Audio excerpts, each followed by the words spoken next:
La directrice générale de l'INFP BTP, Mme Aïdara Assetou Cissé, donne son feu vert pour le démarrage de la formation de ce thème. C'est bon. Un ouvrage élémentaire, c'est quoi?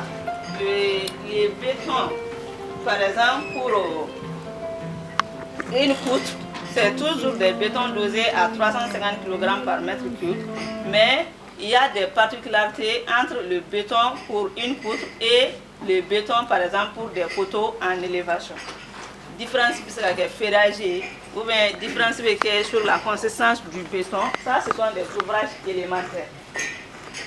C'est bon? Je peux faire un béton dosé à 350 kg par mètre cube pour des poteaux en élévation, mais là-bas, on va faire un béton de consistance ferme, ou bien très ferme. Maintenant, pour une poutre, peut-être un béton plastique, le ferrage, ça va créer la différence. Donc, la particularité, ouvrage élémentaire, particularité de ouvrage d'enche. C'est ça un ouvrage élémentaire. Donc, quand tu fais le débouché sec, là où le ferrage est important, est-ce que le mètre cube de béton va coûter le même prix que, par exemple, quand je vais couler le béton pour une poutre, par exemple ici, est-ce que au mètre cube est poteau avec un crédit? Parce que pour le ferrage, là c'est la différence. C'est bon? C'est ça les ouvrages élémentaires. Donc, quand on est chef de chantier aujourd'hui, un chantier, vous devez être capable de faire le débouché sec, voir quel est le prix unitaire que j'ai mis dans le marché, ne pas se faire sur le chantier en respectant les termes du marché quand on en sera. Donc, si vous dites que l'entreprise marché est du Aula, vous n'avez pas accès au marché d'éviter au boulot. C'est compliqué.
Le cahier de santé, ça c'est mon plan. Ça c'est ce qui s'est passé personnellement. À partir du moment. Maintenant le cahier, ça c'est le cahier. C'est équipé. C'est qu'il faut pouvoir choisir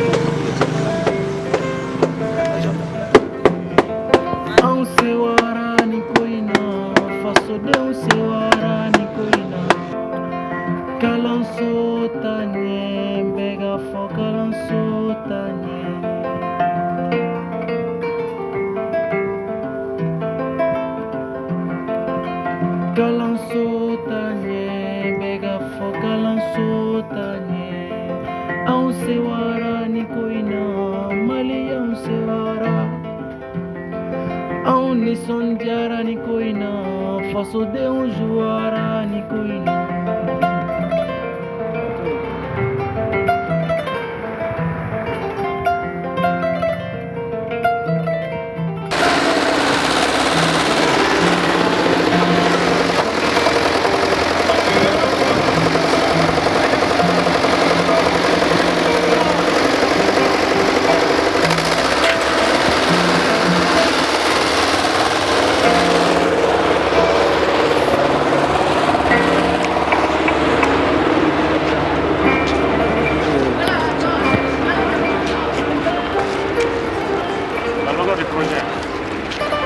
La longueur de 380, la longueur du projet.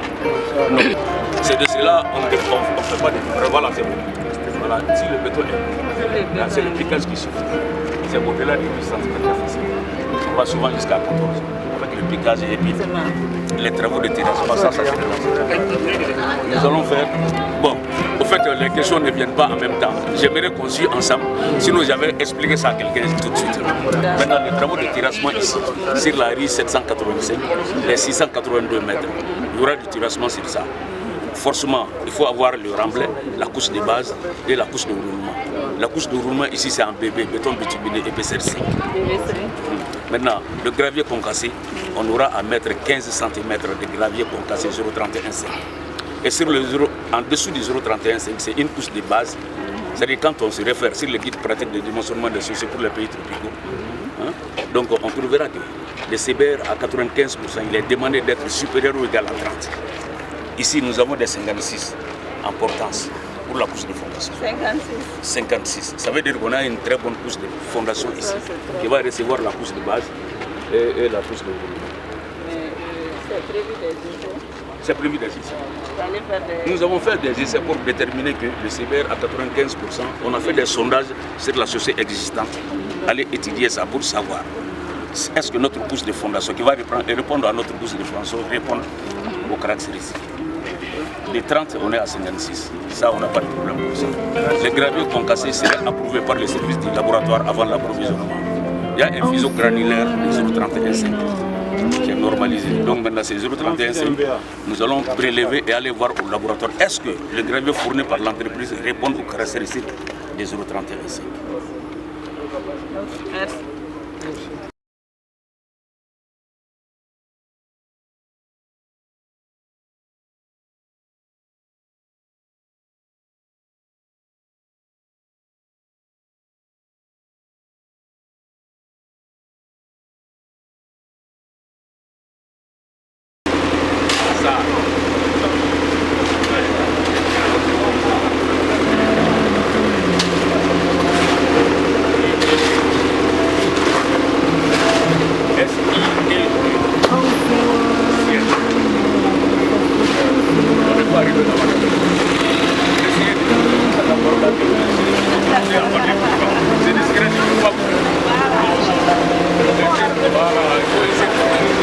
Assez de marge pour tricher. Qu'est-ce que l'entreprise a amené comme personnel? Qu'est-ce que l'entreprise a amené comme matériel? Quelle est la situation des production du jour au jour? Si chacun fait ça et que c'est contradictoire, toi tu as ta propre moi j'ai ma propre. Donc il n'y a pas de divergence.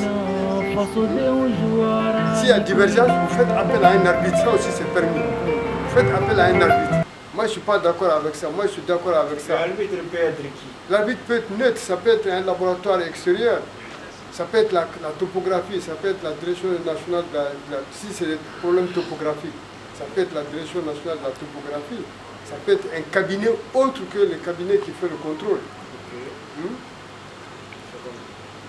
C'est bon? Au niveau de la direction générale, quelqu'un qui est là-bas aussi qui accepte les décomptes. Quand les décomptes viennent, c'est lui qui accepte. S'il n'est pas d'accord, ça ne passe pas. C'est clair et net que ce n'est pas qu'ils sont étrangers, ils vont nous donner tout ce qu'ils veulent et que nous acceptions. Non. Tout est contrôlé, tout est vérifié, tout est validé au préalable. Parce qu'il ne peut pas aller au-delà de ça. C'est pourquoi il y a le dossier d'exécution qui peut nous permettre de contrôler même au bureau ce qu'ils font.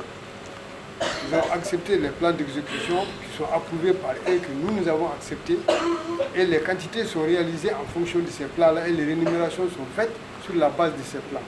Donc on a tous les moyens pour vérifier. Ça vous a intéressé. Et ça c'est important parce que la formatrice même a eu beaucoup de courage, beaucoup d'engouement parce qu'elle a vu que ça vous intéresse. Et quand ça vous intéresse, vous avez compris vous avez beaucoup de lacunes. Et sur ce qui a été exposé, vous avez vu que votre rôle est éminemment important dans l'entreprise, aussi bien dans l'entreprise que dans la mission de contrôle. Donc tout ce qui se fait sur le chantier, tout ce qui doit être rapporté, devra être fait par vous. Et tout ce qui est payé à l'entreprise, c'est sur la base des éléments que vous donnez. Donc, ces éléments-là, vous ne devez pas blaguer avec ces éléments. Vous devez faire en sorte que tout ce que vous faites soit fait conforme à la règle de l'art, n'est-ce pas? Vous avez bien dit, vraiment nous avons besoin vraiment de renforcer notre capacité. Ça, il faut le dire, il faut le connaître. Vraiment, je le remercie infiniment de tout ce qu'ils ont fait depuis le début jusqu'à la date aujourd'hui. J'ai un appel à lancer à l'endroit des participants. Comme ils ont si bien dit dans le texte, ils ont toujours répété le respect des clauses techniques du marché.